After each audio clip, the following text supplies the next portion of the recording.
Hi, everybody. Welcome to our first episode of My Livelihood. I'm Lois K. Smith, and my partner in crime is Ed K. Smith. That's me, guilty as charged. And together we are presenting our first episode of My Livelihood, which we're calling Portfolio Power. And the reason for that is that we are helping you develop multiple streams of income, developing a portfolio so that you're not reliant on just one income. Or perhaps you've lost an income and you want to grow out some more. So I've always felt like portfolio describes that well. I know, Yeah. Ed, you mentioned in the intro the side hustle. Yep. Yep. Side hustle. Yep. Definitely. Some people are used to hearing that. Yeah. I'm a bit of a purist, I think, when it comes to this. No, it's not a side hustle. It's a portfolio because each part of the portfolio of what you do can be really important and isn't just diminished by being something on the side so the carrots or something. They're all important. So I tend to like the term portfolio, and I came across it years and years and years ago when I was reading many books on careers and career development and different ways of working. And an author called Charles Handy, I came across. He just had brilliant books.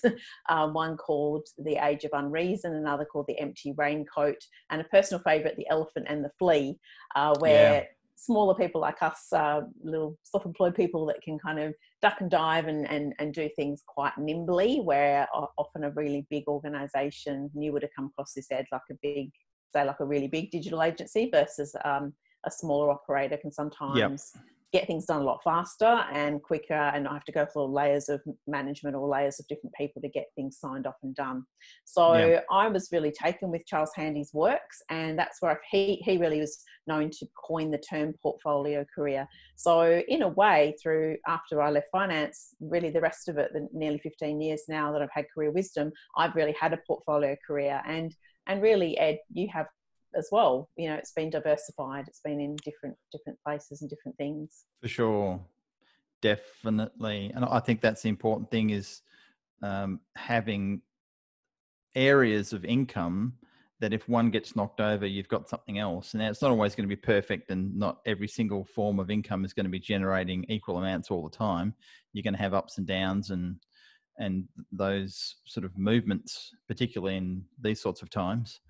But I think having just one source of income is like sitting on a one-legged bar stool. Very uncomfortable, and potentially it's going to fall over at some stage.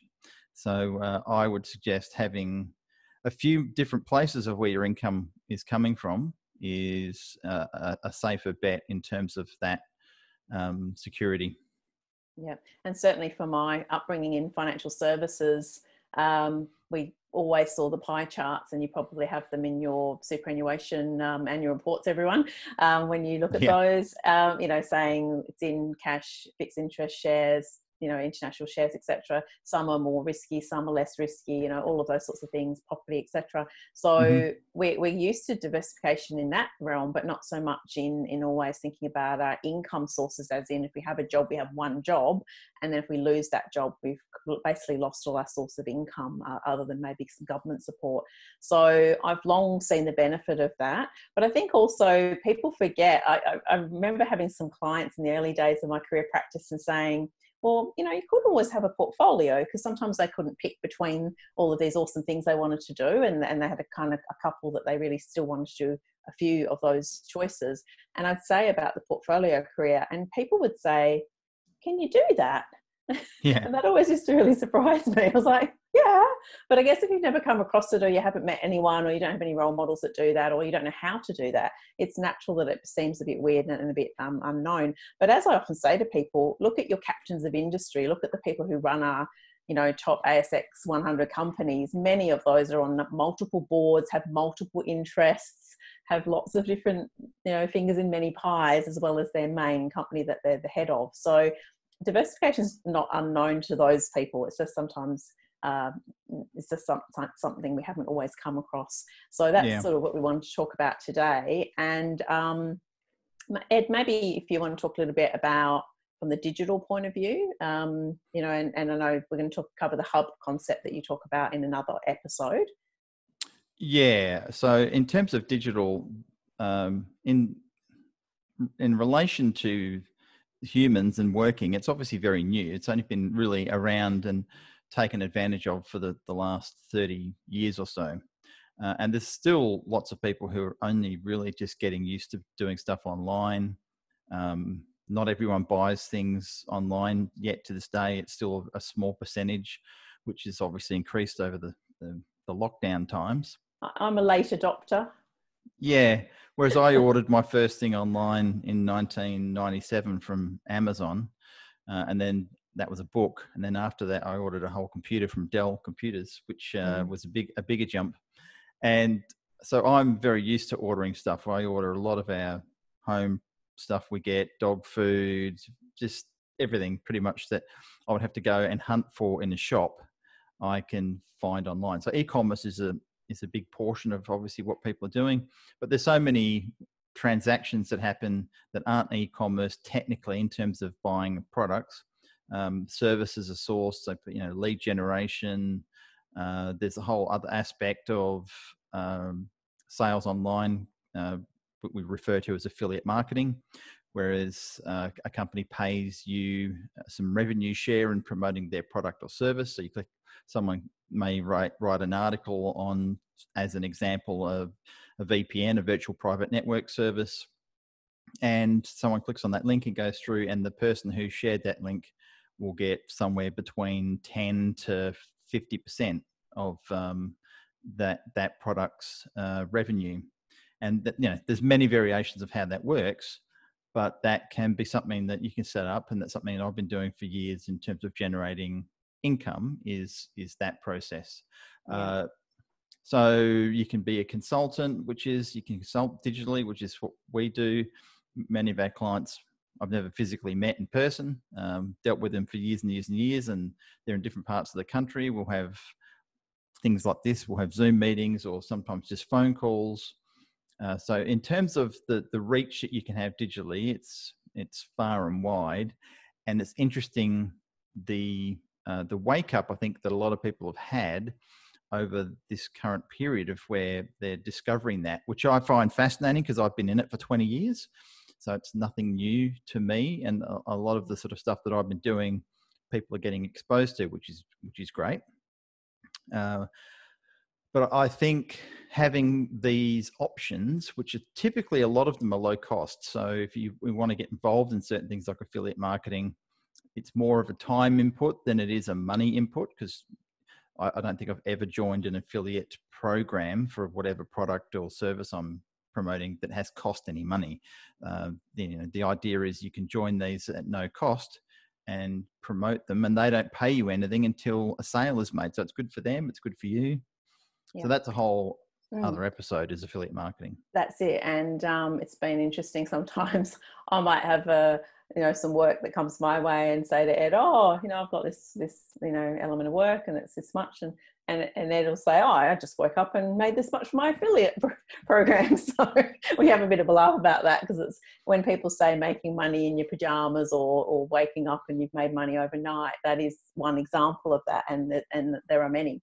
So, so we will go into the hub concept and how you can expand your digital realm in another episode, but also just thinking generally about a portfolio career and tips to diversify. One of the things I think when I'm working with people from a career development point of view is really looking at their strengths and their skill set. And many people don't realise what could be easily converted into another income stream. Teaching, training, mentoring, coaching, just one example where someone has a really great skill set and they haven't actually ever thought, I could actually show someone else this. And they might say, but I'm not a teacher, but you can learn those skills. That's the part that's exciting for me and sometimes daunting for my clients. And I need to remember this, is that, you can learn so many things. And at the moment, online learning is just going ballistic because people are home more and they're thinking, well, what else? What can I learn and how can I upskill? So that's an exciting thing. But often I think helping people realize what strengths and skills they already have, what would they like to do, and then how can they develop a further skill set to enable them to do it. So the same goes to the digital realm, and Ed's often been in a teaching mode or mentoring mode with people and still does that. So that's good, isn't it, Ed, for you to be able to help people, guide them and encourage them. Often it's a lot of encouragement around picking up some of these skills that are not known to them, but they can learn. Yeah, and I've done a lot of online mentoring for different local programs in Australia, and particularly in WA, where we've had people who've gone to workshops that I've presented, and then part of the workshop is they get maybe an hour or 2 or 5 of online digital mentoring, typically in this type of format on Zoom, on Skype, etc. So, and this is great. I mean, you can be anywhere and you can consult with someone, have these conversations. Yes, you're not in person, and there's a lot of people that they feel they don't connect with someone unless they're sitting opposite them. But I think the majority of people understand and can work with this, and may not be their main preference, but it's absolutely doable. And there's more and more people now who are waking up to the fact. And I think this will certainly influence how meetings are done in the future. I don't think it will completely change it, but it will certainly, I think there'll be more Zoom meetings happening in this scenario. Yeah, so connections and collaborations can be started. Like I've got a call tomorrow morning with a guy in Los Angeles for something to do with domain names, because that's another area that I spend a lot of time in, is buying and selling domains and finding the right domain for a business. And we've got something called the Domain Show coming up, which I think I'm going to be involved with in one shape or the other. So but he's in LA and I'm in Perth. Now we do have a 15-hour time difference, so that always makes it a challenge, but not it's always doable in that sense. But you think back 30 years ago, you couldn't do that. So we've got a lot of advantages in that space now, for sure. Absolutely. Yep. And Ed, we'll just start with some tips for people that want to diversify their income and expand their portfolio. What are some of the tips you'd give for that to start happening? Well, there's a lot in terms of what you can do in affiliate wise.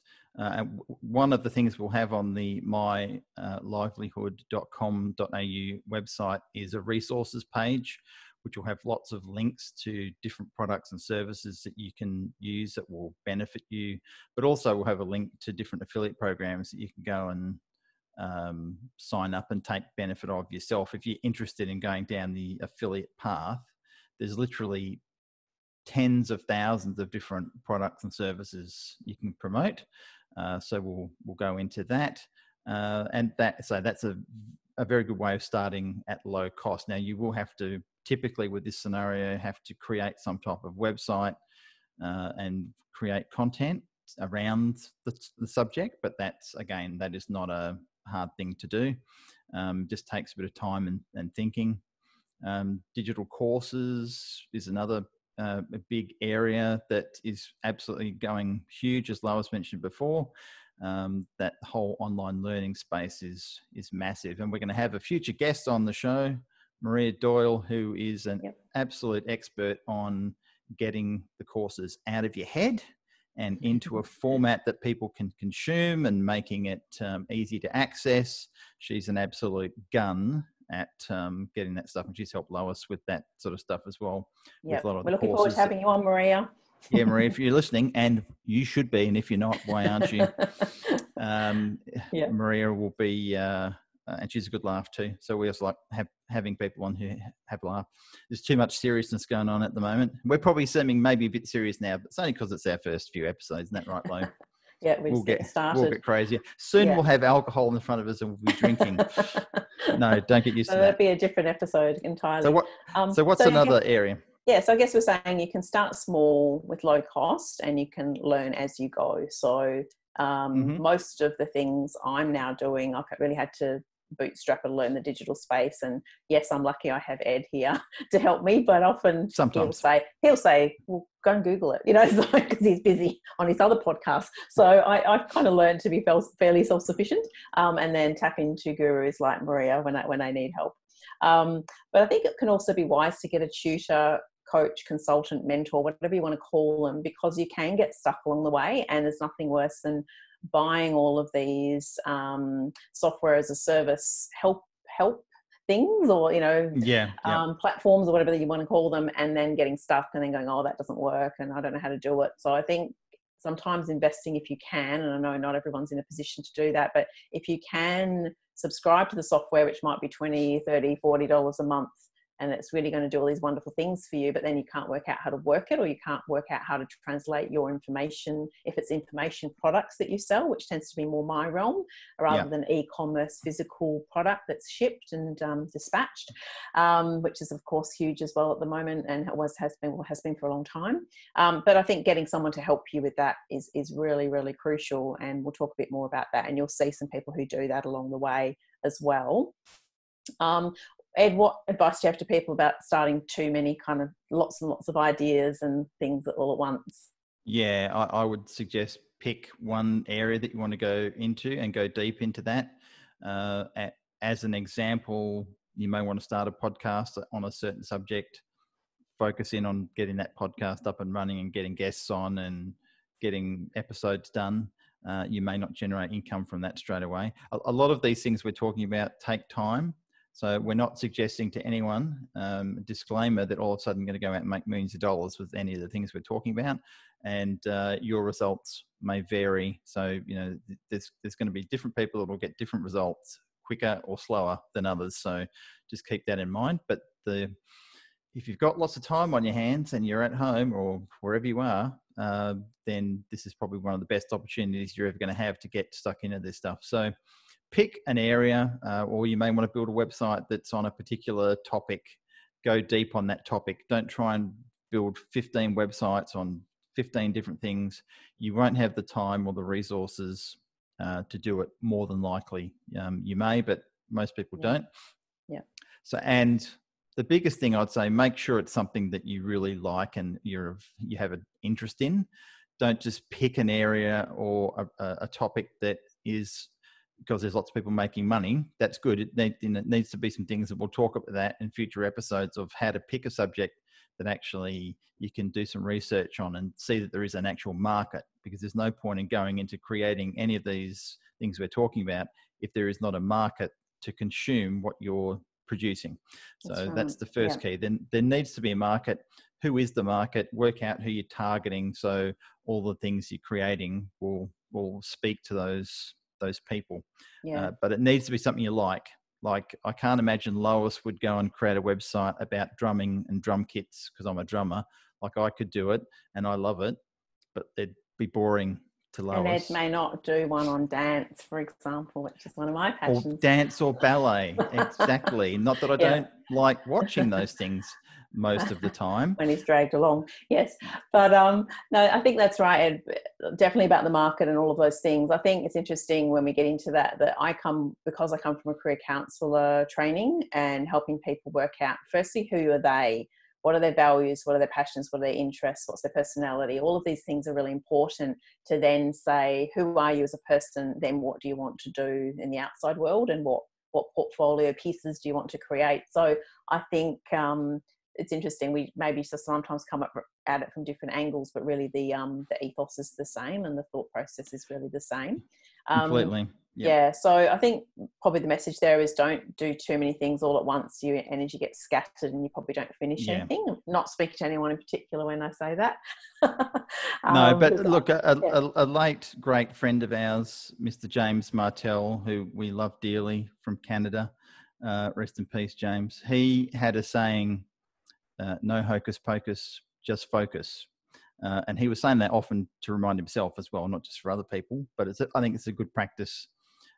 It's very easy, particularly in the digital space, to get distracted by shiny objects. So there are many of them. There's many, many of them. And if you're an entrepreneur in any way, shape or form, and often doing one thing gets boring after a while, so you want to go to something else. Yep. But it's very rare that is productive. So sort of having a strong focus is important, in my opinion. Yeah. And I think another little tip is being willing to retire those assets or parts of your portfolio that are no longer providing anything for you. And we can tend to not only get distracted by the shiny objects, but then we get these pet projects that we think, oh, but I really like that. And look, it's okay to like things that don't produce an income. They're a hobby. But when you're getting serious about multiple income streams, if there are some things you launch that just do not work and they flop, it's pushing them to the side and going, right, what can I replace that with? Would you agree, Ed? Completely, yeah. Look, when is the time you should stop? When is the time you should keep going? Because often you stop just before you're about to see results. So it's a very, it's a tricky thing to assess. But I think it really just comes back to your own gut intuition on that one, as to when you think, well, I've been doing this for 3 months or 5 months or 5 years and you haven't made any money, then it's probably a pretty good indicator that you're not going to. Yeah, or you need to pivot pretty massively. But Ed yeah. can teach also, you do like the A/B split testing and all of those sorts of tactics and strategies to really, rather than just put something out there and hope for the best, actually go around it, in a measured way. Yeah, absolutely. Yeah, for sure. Yeah. And look, you don't know, I mean, all credit to Lois. The reason I'm actually in the whole digital marketing space is because she shoved a clipping from a newspaper under my nose 17 years ago. Which ended up being a scam, by the way. Which ended up being a scam. Yeah, it was sort of part scam, part not scam, but the majority of it was a scam. And those who are listening, if you've ever heard of a company called Stores Online, well, they were big back in the early 2000s, and they were doing the rounds globally, and they would do road trips out to different cities, towns, and have these fancy promotions and workshops they'd run, and then they'd get you to sign on the dotted line for this special web building package for $3,000. And off you'd go. And it was exceptionally complicated. Most people never took advantage of it because it was too hard. And then the ACCC got involved in Australia, and a lot of it was shut down, and people had to give their money back and various things. But it was there that I really got my eyes open to something that we call pay per click advertising, or PPC, which is Google AdWords, Facebook advertising. That all comes under that category of PPC. And I saw something called Overture, which was then purchased by Yahoo back in the day. And it enabled you to actually see what keyword terms were being searched on and how many people were searching on them in different countries and states, etc., which blew my mind, because it was sort of like having a crystal ball. So that got me hooked. Once I realized you could do that sort of insight and find out those sorts of bits of information, it sort of sent me down the rabbit hole. I'm still down that rabbit hole. Yeah, we haven't found him yet. But yeah, that's great. I thought possibly also we could share a little bit about our own portfolios and how they're made up at the moment. And mine is currently, it's all under an umbrella. I sometimes like to say it's the canopy of your portfolio, coming from a career space. Canopy in my case, and underneath that I do one-on-one career help, so I call that a career discovery, one-on-one over Zoom or Skype, whatever they prefer, and helping people right across Australia and sometimes internationally with their career choices and what they want to do next. Also those people who do know what they want to do next but want to get to the next stage of that and need a bit of a strategy in place. So that's why I call that a career focus. And I do have some other products where I work with people one-on-one that way, do some group online coaching and workshops, and then also have some courses which people can purchase separately, or also do a blend of blended learning, which Maria will talk about, and the flipped classroom, where you do some of the learning and then you come into the group. I've also written a book, and I have more to write and other things to create. I also contract to the Australian Institute of Sport, and I'm in part of their career practitioner referral network. So that's a bit of a blend of things for me, some that are a bit more regular, some that are a bit more sporadic, and that helps smooth out the type of work that I tend to do. How about you, Ed? How would you describe your makeup of your portfolio at the moment? How do I compete with that? Far out. Quite easily. So probably the core thing is the digital agency. So working with many different types of clients online, predominantly service-based businesses that have a business, could be a doctor or a dentist or a carpenter or a pest control agency or a florist, etc., who are providing a service or products. So we'll work with them to improve their online strategy, maybe fix up their website or rebuild their website, create advertising based around that on Google AdWords, Facebook advertising, help improve their copywriting on their website, etc. So that's the core thing that we do. Domain names is another thing. I buy and sell domains. That's a fairly big part of what we do. Then attached to all that in some way, shape or form is affiliate marketing.